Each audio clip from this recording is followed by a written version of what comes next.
High, good evening. আজকে বানিয়েছি homemade panipuri. দেখো, তারপর দেখে জিভে জল আসছে। এটা একদমই বাড়িতে তৈরি, মানে এই পাঁপড়গুলো কিনে এনেছিলাম দোকান থেকে, ভেজে নিয়েছি আর আলু সেদ্ধ করে নিয়েছি, আর সাথে দেখো তেঁতুল জল। কার কার লোভ লাগছে চলে এসো, কেটে খাবে। আজকে আমাদের বিকেলের স্ন্যাক্স হোমমেড পানিপুরি।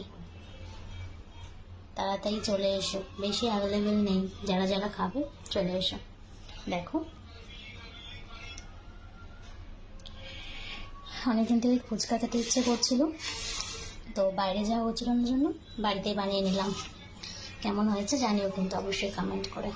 তো চলো, বেশিক্ষণ আর থাকতে পারছি না, খেয়ে নিই। টাটা।